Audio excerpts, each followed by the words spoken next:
We are so excited today to welcome the amazing Jennifer Wong. Jennifer, who was born and raised in Hong Kong and now living in the UK, is a writer and translator.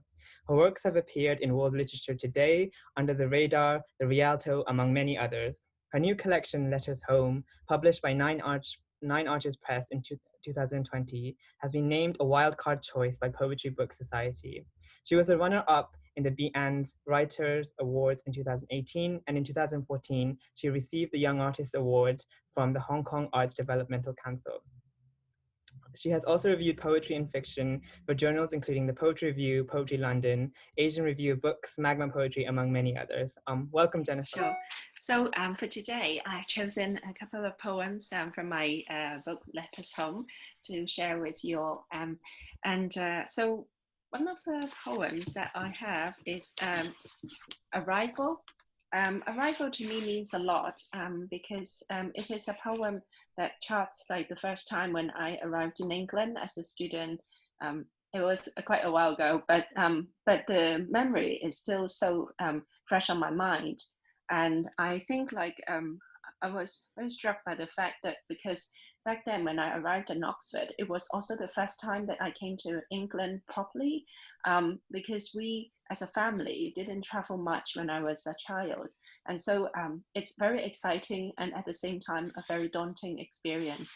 And in that poem, I particularly sort of explored how it feels to be alone in a very new country to me, like a country that I've never been, and at the same time finding how important it is, how home has grown on me since I've left.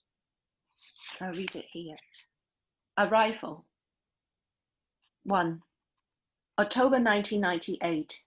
When I first arrived, I did not tell anyone that I had a rice cooker in my suitcase. "You'll miss rice over there," my mother said. At customs, the officer glanced at the letter embossed with the college crest, 5 yellow birds. "Why would they offer you a place at Oxford?" He shook his head and stamped, "Limited leave to remain." 2. Helen's Court was where they put all the foreign students together so they would feel more at home. A bedsit waiting for its tenant, empty bookshelves, a quaint-looking desk, a worn-out armchair, a lamp with a green shade. I opened the sash window and heard a faint trail of bicycle bells. "Home," I said, but it hurt. 3. The post room. Among the narrow wooden shelves, I was the only one there. My parents would be pleased. Mum told me she went to Yankee to stock up on tea leaves, and to Mayfield where she knew the best fishmonger. Her letters were full of questions. How cold is England's cold? Should we stand more instant noodles? 4. Each week I went to Sainsbury's to improve my English. Walking up and down the busy aisles, I relished the sound of each exotic word. Courgette, crumpets, red Leicester cheese, horseradish. I smiled. Saying it right is an art. Here they actually have Chinese cabbage.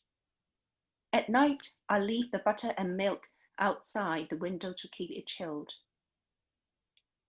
5. On winter days, when the sun went missing, and I felt I was an incomplete being, I visit edamame, hidden on Holywell Street, just like the other ramen place in Yau Ma Tei with its wooden screen doors. There, people would queue for ages for a bowl of miso happiness. Sometimes, in the middle of my lunch at edamame, it felt as if me and my brother were having noodles together, as he asked me to repeat after him the names of his favorite players, Rooney, Fellini, Rafael, De Gea.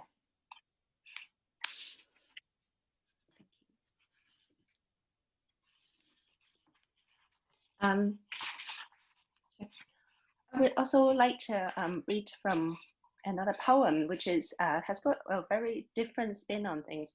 And this poem is called Ba Jing, and it's named after a a writer that I really deeply admire. So he is one of the greatest writers of the 20th century in China. So he wrote in Chinese, and his trilogy, one of the most well-known titles, is called Family or Home. And in Family, they talk about young people resisting the structures, the social structures, and wanting to pursue their dreams.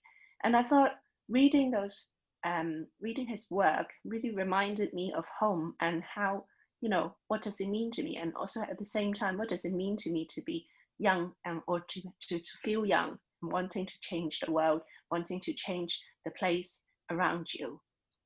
So I also made use of like the epigraph. Actually, I made it in, I wrote it in Chinese because that's his original language. And I thought it's an interesting epigraph about dreams. Like for those who do not give up their dreams, as long as they continue to pursue it, they will bask in the light of it. That home in your book, Jia, with its golden roof, was the first warning. A beautiful mansion in the name of Confucian living. Ga, where everything has to be as perfect as a porcelain vase. In their embroidered roofs, the parents sit in Qing dynasty chairs made of rosewood, virtuous statues, giving daily lessons of floor nose to the young. 非禮勿視，非禮勿聽，非禮勿言，非禮勿動. Happy are those who stay silent and notice nothing, feel nothing. Unhappy are those who are young at heart. Cursed are those who battle with the giant. 1923. When you left Sichuan, your Jia, what were you thinking? Ga is home or family or none of those. But Shanghai was not big enough for you. 4 years later, you boarded a ship for Paris, France, a paradise for dreamers. In the Latin Quarter, you wrote in the day, in a flat that reeked of onions, and studied French at night. 出国, a sad word, a brave word. Who but an exiled youth could write what you did? Who could question our fathers? We are all leaving our fathers. Fathers who feed the family, who appoint wives for young men, fathers who put duties on our shoulders, fathers who rule our land, gods and our universe. We are always leaving our fathers.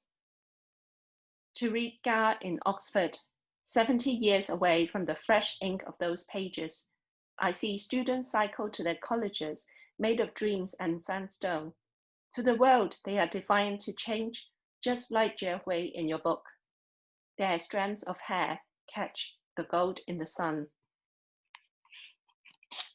So this poem is also related to study. I was really struck by the fact, like when in my PhD, I was researching on people living abroad, and especially Chinese people living abroad. And I was startled to find out how early, like students in America, the first cohort or first batch of students were sent there. And very interestingly, like their perception of foreigners, they were like so scared of the Americans back then, because for them the cultural shock would probably be much more. And there was this concept that you're supposed to retain your physical appearance as a Chinese person, so they would look very different from a typical American person. And for me, that was really shocking to know, and how they can adjust to a place like so unknown and so different from where they came from. And the fact is, like back then, it wouldn't be possible to go back home easily during their studies, and they were to stay there for a whole decade without their family at such a tender age. Sending Chinese students to America, 1872. Before the boys left, their parents signed a paper. We accept what may happen, that they may or may not come back alive. To leave home at the age of 10 for 15 years in America, a frozen landscape of barbarians and pirates. It took them 90 days to cross the Pacific. On the ship, they survived endless rounds of seasickness, went without rice for months, chewed on hard bread harder than stone. The barbarians pecked their cheeks and put their hairy arms around them. In satin robes with dangling sleeves 5 sizes too big. Who could bring them more fitting clothes? Who would make them fresh dumplings for the new year? Unable to tuck their imperial braids inside their small conical hats, they dare not snip them off, for that would be treason. Sometimes the barbarians tempted them to Sunday church, a pagan place of worship, of child-eating monsters and demons. As months went by, they'd rather be playing baseball or basketball, or chase and capture in the field. They grew more fond of this country, this fabled land where miracles happened, a magic machine for virtual conversation, and a few years later, a box that played music from its flower-like sprout. The faces of siblings and parents blurred. They forgot their home dialects, but when they talked about home, they could feel a pang of hunger, a 15-year-long hunger. Thank you. I guess poetry has been a really important source of life for me. I feel that all along, you know, it has always been in parallel of whatever that I do. And I suppose, especially in the lockdown period, it's really hard to focus sometimes. And I think poetry is that constant in the background, sort of like soundscape or backdrop. I feel like, you know, it has been quite a long time. I mean, since I launched this book, it feels quite a long time because I launched the book right before the lockdown. And then we had one event in the Poetry Society at Oxford. And then we had another proper book launch. And then very quickly, everything became more like online rather than face to face. So I suppose this has means that like poetry has a very special meaning for me, in the sense that it is the thing that has continued, that we can continue to rely on. So I tuned into quite a lot of online events nowadays, and listen to other people launch their books, and also I also organized this new poetry series called What We Read Now and Then, in a way to support more poets who have launched their books in the lockdown period. And I think altogether, this is a new stage of, or we're living in a new space. I feel that although somehow we can't always see the people that we love, which is, to me, it's quite saddening at times, because, you know, my whole book is about home, and I was really looking forward to going back to Hong Kong to give a reading in person, but it wasn't really that possible. So, but on the other hand, I think it is also the power of these texts that keep me thinking and continuing to think about my friends, and we have these online events where both my friends in Hong Kong, my fellow writers, and we can continue to have this sort of diasporic community, I suppose. And I think that is really heartwarming. As for poetry, I think it has always been a very important source of strength for me.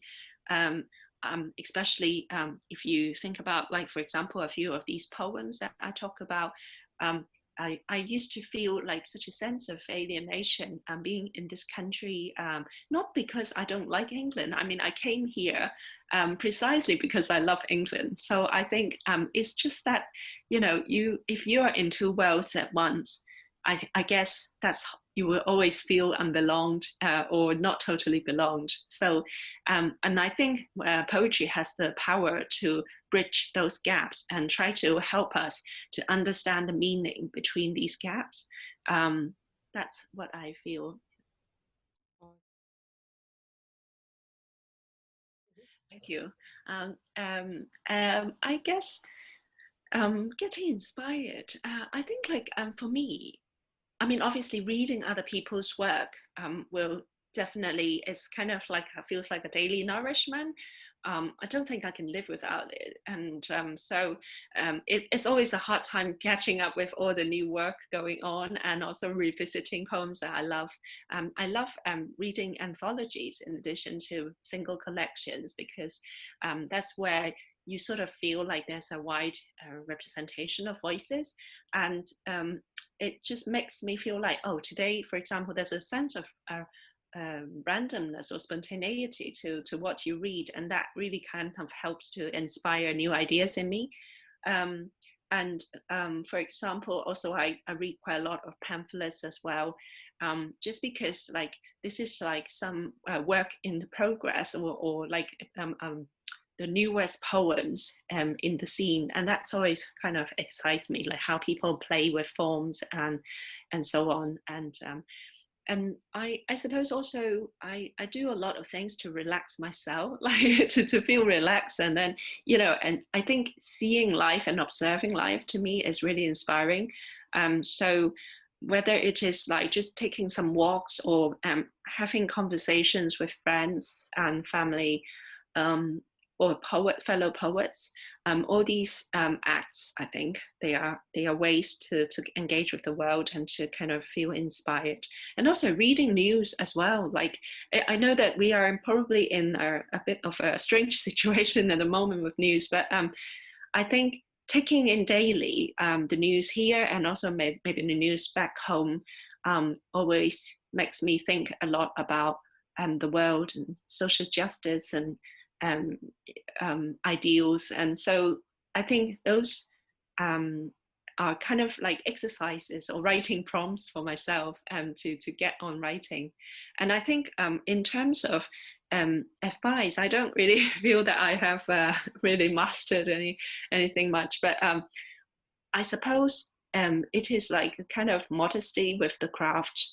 Like, you know, I feel that like no matter how many years or how many months you have done poetry or writing, you always feel that you are still learning about new things. And I think that's the wonderful part of it, is that you stay a student in the craft of writing all the time. I don't think it's easy to feel, and I don't think people should find it very easily like, oh, they're satisfied and here's where I am, here's what I want to write. I think it's an evolving process, and to also just assimilate or welcome new ideas of connecting between maybe like what you want to say and actually putting down what's on the page. I think it's very important to sort of have some friends who you think understand also your work and be able to share with them. And also maybe in terms of submitting to things, I know that most of us maybe want to see our poems out there. Just don't feel easily discouraged, because the whole process is harder than you think, and it is not easy to find a home for your work. It takes a while to get to the place where you want them to be.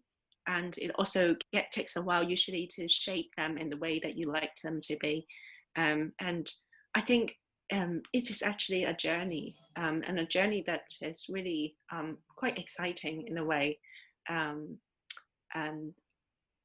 I think it's just like being a student. It's a really amazing time, I would say. Like, and back then, I was still so nostalgic of the kind of feeling of being a student. It's the best time of or your best years to be able to receive new ideas and to be able to kind of you know, think about the future and plan things ahead and to change the people or the places around you.